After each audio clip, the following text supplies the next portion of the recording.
Hello and welcome to Liam's Lyceum, everyone. I'm your host, Liam, aka Himbar, and today I have another fantasy essay video for you. It's been a minute since I've done a fantasy essay video. I've done a couple sci-fi ones past few months, but this one is hopefully I'll do another one soon. But this is one I found actually recently, um, and this is of Thud and Blunder. Um, by Paul Anderson, um, which of course, is a play on blood and thunder. Um, but it actually doesn't really get that much into sword and sorcery in particular, right? Which when we think of blood and thunder fantasy, we're thinking sword and sorcery. Um, but let's get into this essay real quick. I don't have a suit coat, which I like to wear during these. My baby is sleeping where my suit coats are hung up. So, anyways, this was actually originally from 1978. It was published in Swords Against Darkness 3. You can also find it in Anderson's collection called Fantasy, which I do not have. I read this online, actually, on the SFWA website. I will link it below.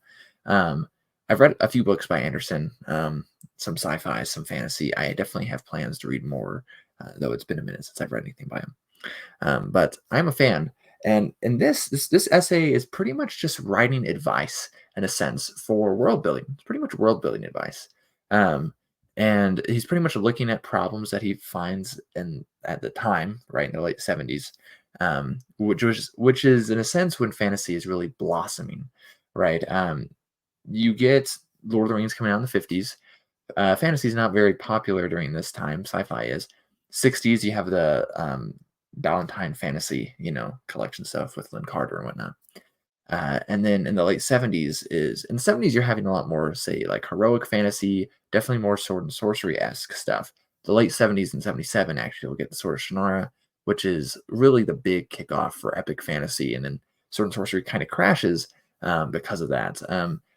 I would argue because a lot of it is blood and thunder, and a lot of it is much of the same.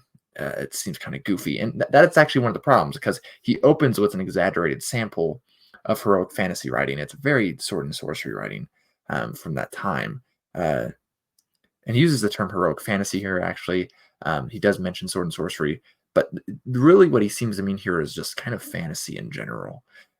He kind of uses that as this umbrella term, but he calls it heroic fantasy because he mentions, for example, even particular, he mentions DeCamp, Liber, and Tolkien. And Tolkien's not someone we normally say is writing heroic fantasy. Definitely not someone we say is writing sword and sorcery.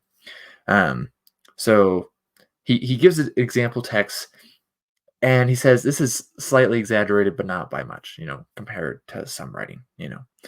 Uh, And then he has this quote. He says, "Today's rising popularity of heroic fantasy, or sword and sorcery, as it is also called, is certainly a good thing for those of us who enjoy it. Probably this is a part of a larger movement back toward old-fashioned storytelling. With colorful backgrounds, events, and characters, tales wherein people do take arms against a sea of troubles and usually win. Such literature is not inherently superior to the introspective or symbolic kinds, but neither is it inherently inferior. Homer and James Joyce were both great artists."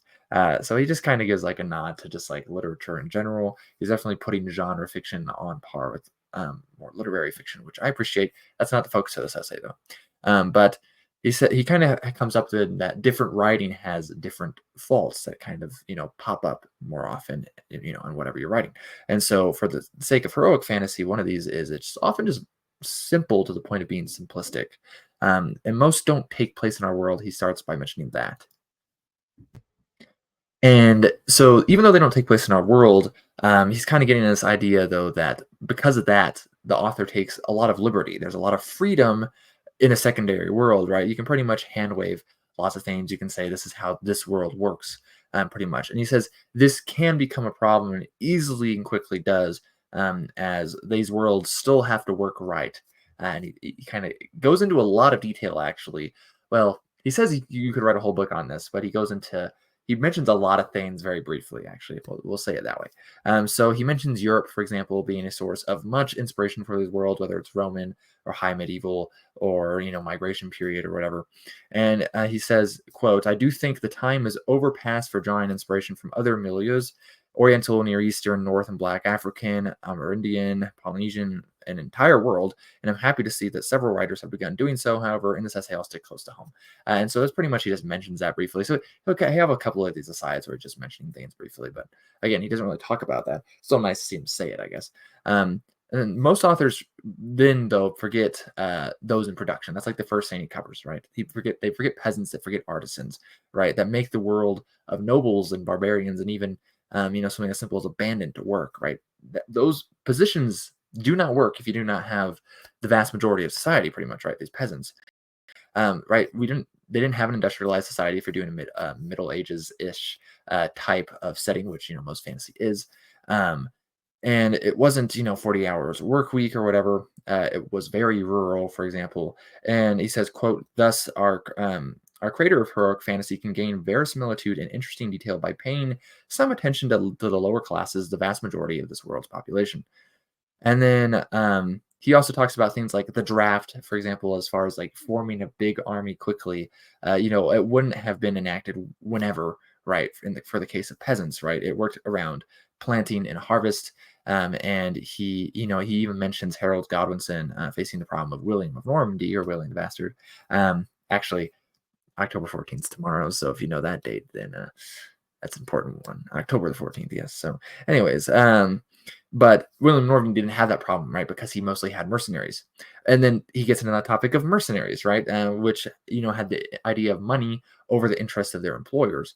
When Rome lost its military backbone of yeoman farmers, it became increasingly reliant on foreigners and, well, pretty much just hirelings for military might, which led to some problems later on. Leisure and rights of the individual varied throughout time and space, of course, from serfdom pretty much to choosing your own laws and kings, right? So you have lots of different things you can go for. So these social conditions matter along with the technological, and also famine and pestilence and increased misery of these main class, this peasant class in a sense. He also gets to the structure of medieval cities, how dark they were at night, and how filthy and therefore how sick they were, right? He says, quote, darkness and crime did call forth partial answers. For instance, professional escorts carrying lights were available.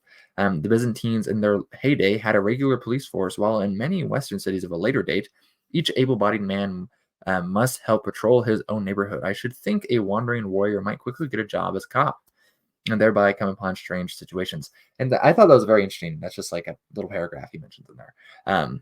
It's something that I don't really think about, you know what I mean, when I'm reading stories like that. And then he also talks about like fear of foreign arsonists or politics being a bigger focus, and it's often neglected, just to say like, hey, this is a monarchy, there's a king or something like that, right? All right. Or even like a barbarian, in the case of Conan, say like conquering a throne. He might have a civilized person behind the scenes. He mentions Genghis Khan. I don't really know the historicity of this at all, but he mentions Genghis Khan. But he mentions that power isn't also simple, even with a king, and then he gives the example of Henry II and Thomas Becket, which is a very complicated situation. If you know your, Plantagenet stuff. Anyways, and then he also suggests actually The Well of the Unicorn by Fletcher Pratt as a good fantasy for politics. I have not read it. And he also then gets into the idea of churches, right? And he says they're underused, and maybe that was a problem more of the 70s, since I feel like these days, maybe not so much these days, but often maybe after he wrote this and up until a certain point before today, many fantasy writers actually fell into the trope of there are churches, but they're just like comically evil, and like stereotypically evil. It's just like this weird trope they fall into. But he also just talks about then how do these churches affect illiteracy, and then how about the business of that, right? And how can you get paper, and how easy is the transportation, right, of this stuff anyways? Like roads, as a government or a private function, right? Persian and Roman roads, for example, or even he says, quote, in the Middle Ages, a landholder could help guarantee his salvation and collect tolls by building and maintaining a road or bridge, right? It's something we often don't think about in society today, at least in many Western countries. Some places, for example, can only be reached by sea, or in some forests are pretty much impossible to traverse. And so then he goes into much more. I'll just start like being really quick about it from here. But like he treats horses are not sports cars. Cavalry isn't it's not easy work. And sea travel gets some attention from him as well.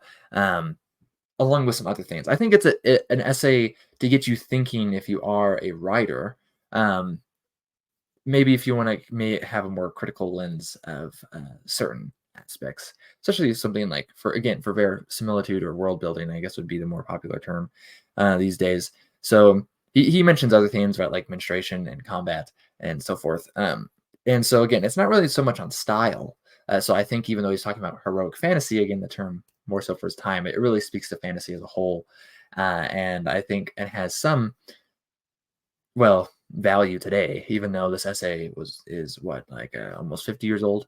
So anyways, definitely helps you to make the world feel real, to trick the reader, right, to bring that verisimilitude. I know that's kind of, repeating myself there, but anyways, so an interesting one of Thud and Blunder. It's interesting that the way he starts is really not where I would feel like a lot of authors would go with this blood and thunder idea. But back then, you had a lot more blood and thunder. That was just like your more typical fantasy, anyways.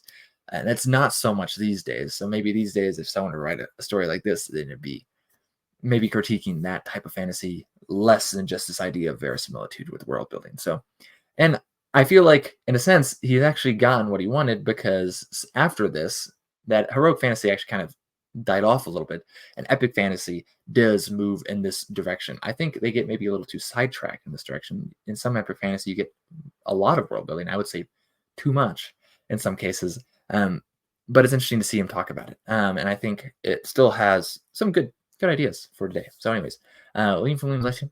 I will catch you next time.